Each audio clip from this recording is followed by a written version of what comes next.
Welcome, welcome, welcome. What's happening, Tanisha? We doing Wednesday morning crypto talks and get started in just a second.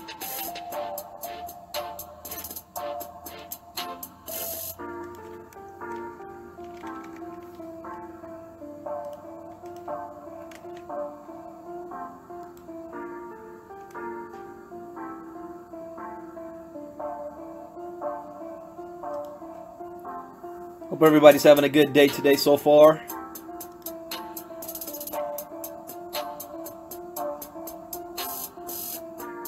What's going on, Angel? I don't know, I seem to have some technical difficulty here. If you guys can hear me, let me know. Let me know if you can hear me.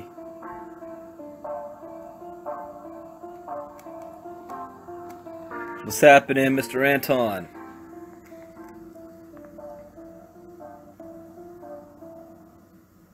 What's going on, Ray? Got to do a quick check. Can you guys hear me? If you can, give me some thumbs up or type into the chat box that you can hear me. All right, thank you, Angel. I don't know why my computer is showing that I'm not online right now, so this is weird.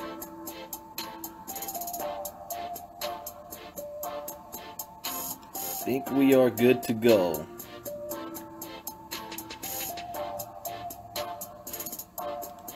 Alright, I gotta send this to one more place, my fan page.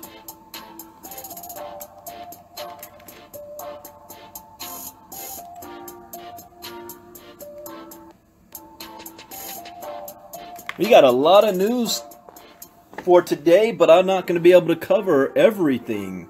So, just a couple of things. What is this Crypto Kitties? I have not had the time to look into that. Another article just popped up in front of me.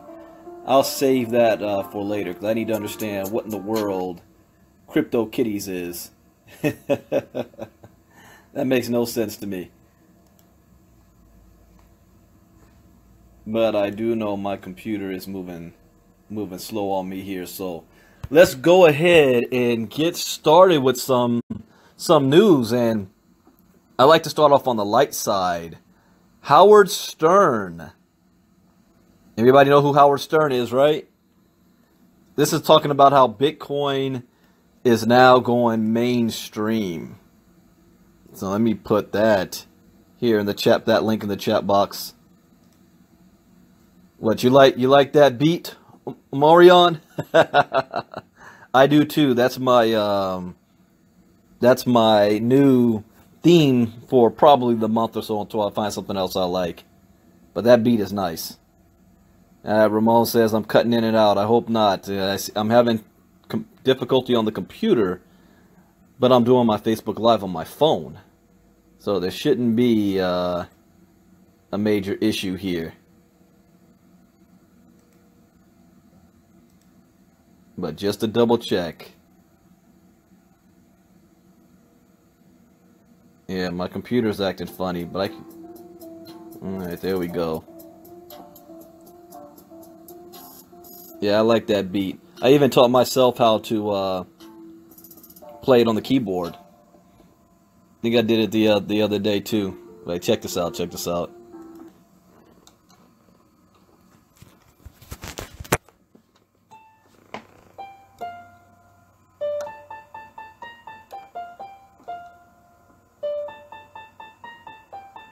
Yeah, I like that right there. All right, let's get into some Bitcoin news. Says audio plays for 3 seconds, pauses for 1 second, and repeats. Huh.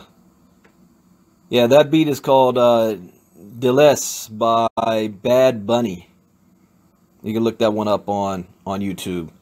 So Howard Stern and Saturday Night Live reference Bitcoin as popularity grows. The year of Bitcoin is finishing strong as it spread into the mainstream from finance to popular culture, gains traction apace with its price increases. From the Big Bang Theory, dedicating a Bitcoin subplot, to an episode of Startup, creating an entire series around the topic. Whoa, whoa, whoa. What is that? A startup? I haven't heard of that one. Creating an entire series around the topic. The world's most well-known cryptocurrency is getting a new boost with giants like the Howard Stern Show and Saturday Night Live entering the fray. Well, they're now Bitcoin millionaires, Robin Quivers, co-host and news anchor on Stern, announced during a brief segment on December 4th. Are you into this whole Bitcoin thing?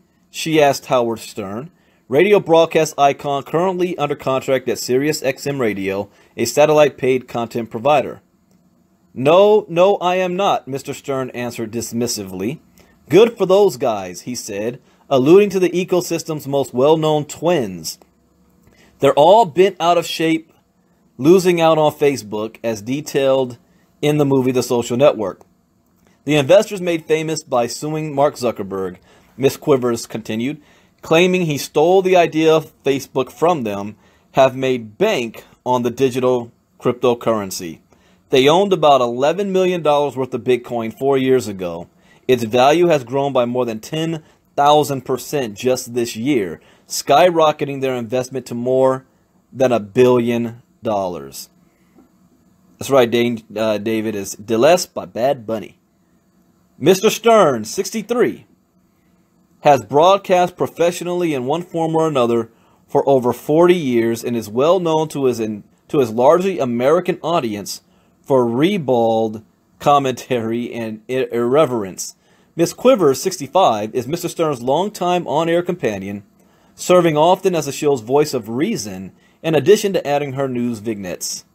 You can't spend Bitcoin anywhere, can you? Miss Quivers wondered. You're asking the wrong dude, Mr. Stern answered, bewildered. Bitcoin. I don't know anything about it, he declared. All I know, if I was Mark Zuckerberg, I would buy Bitcoin just to F with those two guys. You know what I mean? He smiled. Now, Belushi, Murphy, Farrell, Crystal, Faye, and now add Bitcoin. That's right, Crypto joins the longest-running sketch comedy show in American television history, NBC's Saturday Night Live, during its 43rd season.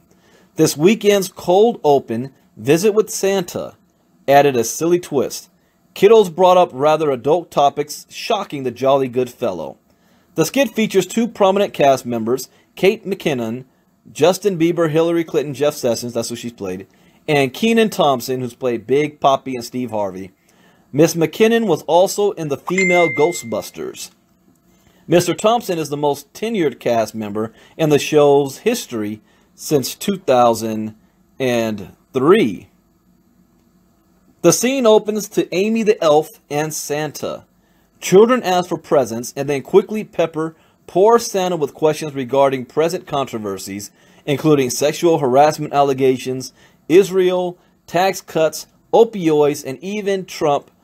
Mr. Thompson's character breaks and asks, "What the hell is wrong with these kids?" Finally, Jenny ascends to stand beside Santa, assuring him she does not want gifts this year. "I just want everything to be okay," she announces. Amy the Elf tries to console Jenny. "Eventually, good people will fix our country," Miss McKinnon's character explains. Jenny nods. "Okay, good, but just in case, I'm putting all my money in Bitcoin." Well, you know, here's my take on this. The media, celebrities that, you know, aren't really in the know and they're forced to talk about it only because it's all over the news and everything, they are not going to be real positive on Bitcoin. Think back, for those of you who remember, it should be everybody, in the early 90s, when the internet and email was on the scene and Bill Gates was making his round with interviews trying to, you know, sell his Windows, sell the idea of the internet. sell the idea of email. And the news media mocked him. They mocked him. They mocked the idea. They made fun of email. They didn't understand what the internet was. But it started a conversation. And that's exactly what's happening right now. They don't understand it, but it's starting a conversation. That is awesome. Because now it is exposing the space to people who have no idea what's going on, especially in America. You go to South Korea, you go to Japan. I mean, 90% of the people there know what's going on with Bitcoin. In America, 90% of the people here have no idea what it is. So that's good news to watch. How Bitcoin is starting to go mainstream. All right, let's go with another article before I get to the main one. Let's see. I've been saying this for months. I predicted in 2018, you're going to see a lot of companies start to do two things. They're either going to start to accept payments for their product and services in Bitcoin, and they're going to start to pay their employees in Bitcoin. So those haters out there running their mouths that Bitcoin ain't real is going to go to work one day, and their boss is going to be like, yeah, we're paying you in Bitcoin now. So let me put this link in the article here for you guys, because this is what's going on in Japan. Japan is already ahead of the fray. And before I continue, you guys like my new logo there? Crypto Talk Bitcoin Brandon. I got to give a shout out to Brandon Lyle who created that for me.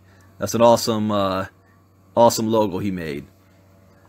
All right, so let's get into this article here. Multi-billion-dollar Japanese tech conglomerate to pay employees in Bitcoin. GMO Internet Inc., a multi-billion-dollar Japanese technology conglomerate, will process salaries of its 4,710 full-time employees in Bitcoin. See that? According to the official statement of GMO Internet, employees within the company and its subsidiaries will be able to choose to receive their salaries in Bitcoin with the newly integrated payroll system in the near future. The GMO Internet Group has decided to introduce a system that allows part of the salary payment to be received as Bitcoin in order to promote ownership of our domestic employees' virtual currency, read GMO Internet statement obtained by Bitcoin.com. At first, GMO Internet will limit the amount of Bitcoin employees can receive on a monthly basis to 100,000 yen, which is around $881. As the number of Bitcoin receiving employees increase and the new payroll system continues to operate seamlessly, the company will increase the maximum limit of $881. It says GMO is fully committed to serving the Japanese Bitcoin market. In May, GMO announced the launch of Z.com Coin, a cryptocurrency exchange targeted at institutional investors and retail traders to address the rapidly growing demand from investors within the traditional Japanese finance sector for Bitcoin. Now, this is cool. Let's see, importance of GMO's Bitcoin payroll. Currently, Bitcoin is widely adopted and recognized as a robust store of value and censorship-resistant money. I like that. I like how they put that. Censorship-resistant money. The majority of Bitcoin holders utilize the cryptocurrency to store or transfer their wealth. As such, several analysts, including JP Morgan strategist Nicholas Panegurtsgula and ACG analyst strategist Larry McDonald, noted that Bitcoin is already penetrating into the multi-trillion-dollar market of gold.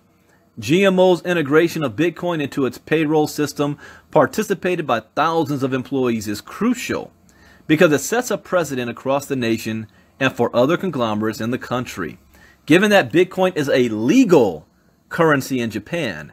In the long term, an increasing number of conglomerates will likely adopt Bitcoin as a payment method. So what I said was going to happen next year has already happened in Japan. But I do believe in America it's going to start to happen next year. And it'll really start with e-commerce companies will be the first. They'll be the first to say, we're now accepting payments of our product and services through Bitcoin. You see Amazon's looking at doing it. eBay's looking at doing it. Then you're going to start to see network marketing companies, direct sell companies also start saying, we accept payments of our juice products and health products with Bitcoin. Then you're going to start to see it's going to be first the MLM companies are going to start to pay commissions in Bitcoin. Then you're going to see the tech sector is going to start to offer their employees the opportunity to get paid in Bitcoin. And then from there, it's a snowball effect. Other companies that want to compete to remain in front of the trend and remain relevant will follow suit. That's the same thing that happened with the stock market. The CME group was first, then the CBOE, then the Man Group, then NASDAQ. Now the New York Stock Exchange is like, dang, maybe we should have been ahead on this. So it's a domino effect. It's happening. All right, and man, I've got like 8 articles here, and I don't have enough time. So this is the last article, is the topic of this crypto talk. And it is, and there is the real danger. A Bitcoin world can destabilize the real economy. This is what you need to pay attention to, because this is happening whether you like it or not, whether you're invested in Bitcoin or not, you will be impacted by this. So because of that, you should be invested in it one way or another. So let's read. With Bitcoin reaching the unseen territory of prices beyond $15,000, it becomes more likely that the cryptocurrency will indeed have effects on the global financial system. Institutions, banks, and economists are partially aware of this risk. Maybe there is a specter, to paraphrase Marx, haunting the financial systems, and maybe it's Bitcoin and the fear that the cryptocurrency will destabilize financial systems. That Bitcoin, a stateless, bankless, and inflation-free form of money, could spark significant effects on the world's financial system when adopted widely has been stated since 2009. Not as an accident, but as the goal of the cryptocurrency movement. See, this is something the banks don't understand, or they do understand, and that's why they fear it. The whole goal of Bitcoin, ladies and gentlemen, is to disrupt the current financial system. That's the goal. All right? The goal is not to be regulated. It's to be deregulated. Bitcoin was not made to coexist peacefully with the legacy monetary system. It was made to challenge, combat, and replace it. Bitcoin eliminates the leverage of intermediaries and states on monetary affairs. However, the possibility for this to happen has long been nothing but ridiculed and laughed at, as Bitcoin has been a tiny, minuscule drop in the ocean of world's financial system. Regulators around the world have noticed Bitcoin and have started to regulate it to prevent criminal abuse on the micro level, but they completely ignored the possibility of Bitcoin taking effect on the macro level of whole economies and global financial markets. Maybe because it was too absurd to even think about. Even today, after having grown to prices of more than $15,000, the leading cryptocurrency is still too small to matter in this regard. But at least with a market cap of more than 280 billion, Bitcoin might already have some effect on major markets, and it comes close to be visible on a global scale. The prediction that Bitcoin will disrupt global financial markets is no longer ridiculously overblown. It has become a not so unlikely possibility. And there are some indications that major financial institutions have begun to deal with this, that they prepare themselves for the coming crypto coinization of the world economy. So we take a look around. Bodies of the U.S. government. In the past month, several U.S. agencies commented on Bitcoin. These comments indicate that the times in which you could wish-wash the topic away as a tiny and irrelevant are gone. Instead, the bodies are closely watching cryptocurrencies and have begun to talk about potential risks publicly. The new governor of the USA's central bank, the Federal Reserve, Randall Quarles, recently warned, while these digital currencies may not pose major concerns at their current levels of use, more serious financial stability issues may result if they achieve wide-scale usage. Quarles rarely mentioned Bitcoin explicitly. His talk was rather about digital currencies as a new paradigm of representing value technologically. In this regard, his worries aim less at Bitcoin taking over the world's financials, but on the central banks being pushed into using digital currencies by themselves.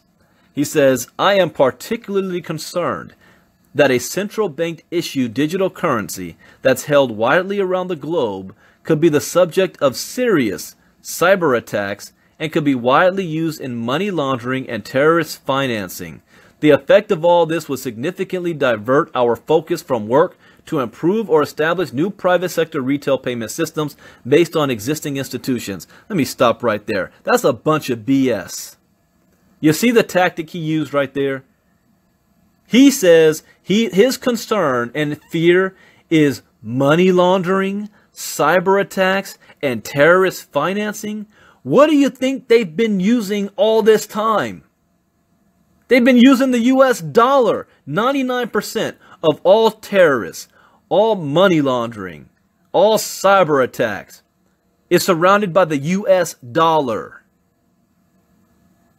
What he's really saying is, we're scared that the people are going to have control of their own money. We don't have control over it. We can't regulate it. We can't stop it. And they're not going to need us anymore. I would have had far more respect if he just came out and said that. That's what they're afraid of. But he used that good old tactic, old criminal activity, money laundering, terrorist financing. Terrorist financing using Bitcoin is the dumbest thing for them to do. That's just plain stupid. It's far easier for them to do off the books with money and cash, US dollar. But no, they're not going to say that. Let me continue here. Quarles' comments come along with another warning from U.S. agencies, this time from a group of regulators consisting of the Treasury Department, the Federal Reserve, and the SEC. The group of governmental bodies is concerned with the growing popularity of Bitcoin and other digital currencies. They demand that cryptocurrencies are put under closer scrutiny to prevent them causing potential financial stability risks. However, the report doesn't dig deep into the details. You know what? Why did they not have the banking system, the mortgage system, the government under close scrutiny when the financial collapse happened in 2008? You know what I'm talking about? Why wasn't that their concern? But they're worried about what Bitcoin might do? Get out of here with that. What about the banks? Banks have always been quick to warn against Bitcoin. In most cases, their warning have not been a result of insight and analysis, but of the understandable resentment against digital currencies. Since they do not need banks and cause significant regulatory trouble for banks to deal with, usually these warnings ridicule digital currencies as irrelevant and tiny. However, in late 2017, the sound of the warnings changed. A perfect example is the list of 30 global financial risks in 2018, issued by Deutsche Bank. Did I say that right? I said Deutsche Bank. Is it Dutch Bank? I don't know. I think I'm pronouncing that wrong. The list, made by Deutsche whatever, Bank's chief international economist, Torsten Slok, ranked a Bitcoin crash as a 13th highest risk. Really? A Bitcoin crash? Bitcoin has already so-called crashed 4 times, yet is still rising, higher than ever. But that's your highest risk? It might have been a bit overblown of the analysts to ascribe global and broad impacts to a Bitcoin crash, but it demonstrates how aware the world has become and how far the once tiny, minuscule digital money has grown. We are close to the point where Bitcoin becomes too big to be allowed to fail. Ooh, I like that one. The IMF, International Monetary Fund. If there is something like a financial world government, it is the International Monetary Fund, IMF. Its managing director, Christine Lagarde, recently commented on Bitcoin, and I did this live on her a couple of months back. For now, this is what she says, for now, virtual currencies, well, thank you, Renee, Deutsche Bank. So I can't call it Deutsche Bank, it's Deutsche, all right. For now, virtual currencies such as Bitcoin pose little or no challenge to the existing order of fiat currencies and central banks, Lagarde said. For now. Why? Because they are too volatile, too risky, too energy intensive, and because the underlying technologies are not yet scalable. Many are too opaque for regulators and some have been hacked.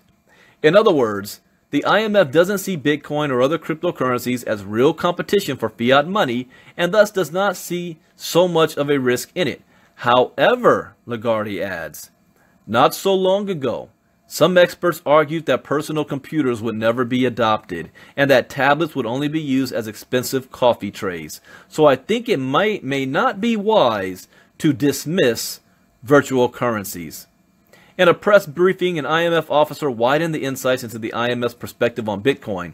They said, "We have also alerted for caution. We have also alerted for caution that cryptocurrencies can also pose considerable risks as potential vehicles for such things as money laundering." Here we go again. It's like they read from the same playbook. Whenever they want to talk bad about money laundering, terrorist financing, tax evasion, and so on. So there's a need for a balanced assessment of cryptocurrencies. Cryptocurrencies as well as ICOs, the press officer said, should be subject to appropriate regulation and supervision. After all, the IMF seems to take Bitcoin as it was taken in previous years, as an object of regulation and law enforcement. A serious effect on the global financial system seems not to be taken into account. What about economists? Joseph E. Stiglitz. I already clowned this dude a couple of weeks ago. Is one of the most prominent economists of our time.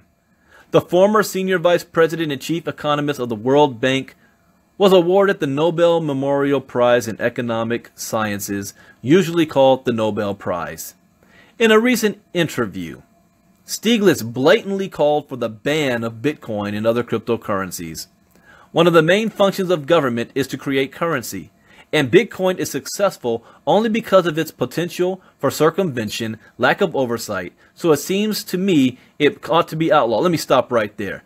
He says one of the main functions of government is to create currency. No, it's not.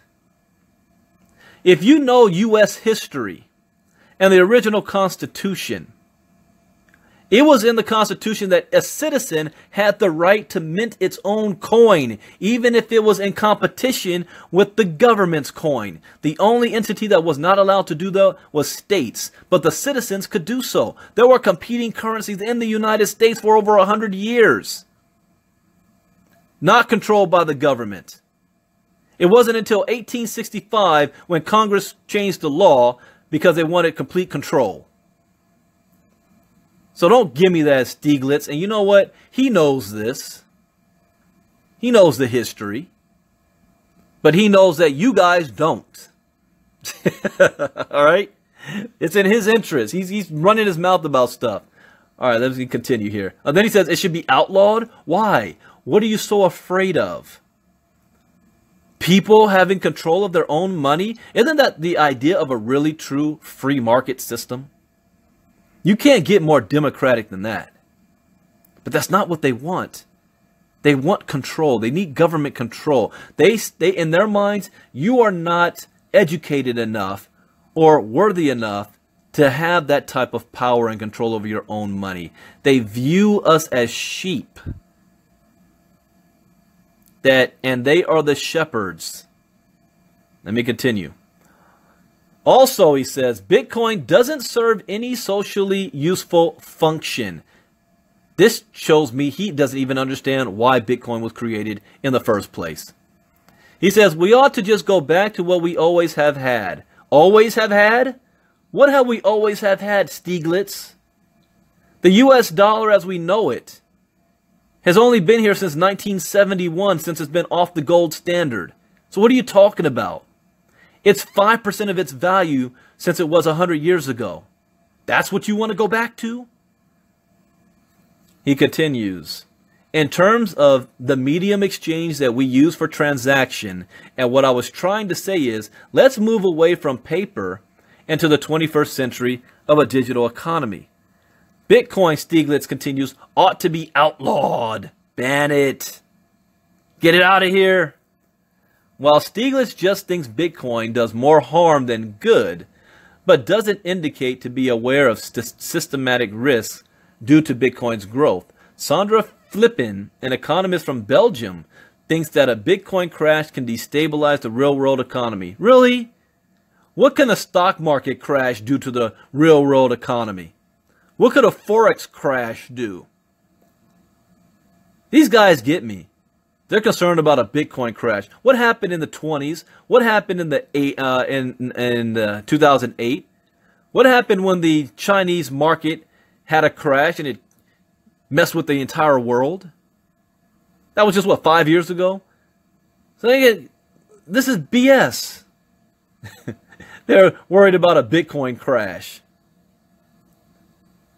We know the price is rising fast, so billions of dollars have to be invested, Flippen writes. And there is the real danger. A Bitcoin world can destabilize the real economy. For the economist, Bitcoin causes several problems. First, the Bitcoin undermines the government because a lot of transactions are about money. Here we go again. A lot of the transactions are about money laundering and tax avoidance. There's no proof or evidence of that. In fact, it's the opposite. But they continue to pull that trigger. Money laundering and tax avoidance is the majority of the transactions. Yeah, okay.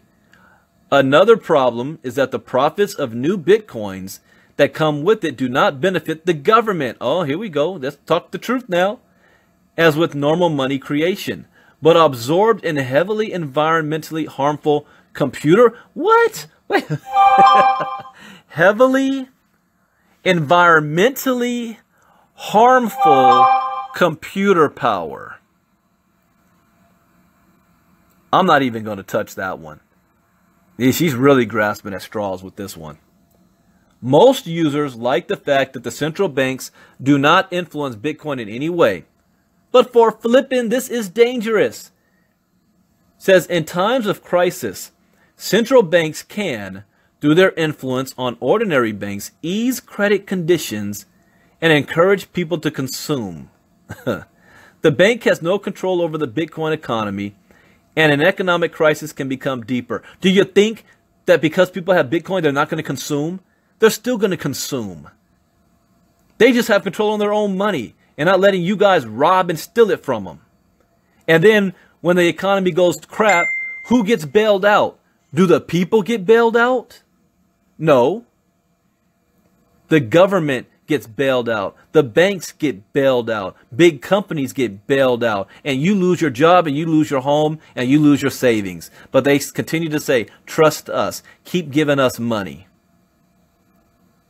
Let me continue. With these worries, Flippen seems to be mostly alone, not surprisingly. There still seems no widespread concern about the influence of Bitcoin on globally scaled markets, which is correct. So these are the protectors of the system. These are the Agent Smiths. These are the Captain Save-A-Bitcoins out here. These people that want to throw mud, FUD, and fear into anything dealing with Bitcoin because they want to and need to maintain the status quo. So that's it for crypto news for this morning. I still have like 6 more articles that might be outdated by the time late night crypto talk comes tonight. So we will be back by tonight with some new information. You guys have a fantastic day. Keep learning. Keep getting educated on yourself. I don't do this just because I want to turn on Facebook Live and entertain you guys. I'm also learning in the same time, learning of the process, becoming a professional. With that, have a great day, everybody. God bless. Take care. Bye-bye. Bitcoin Brandon out.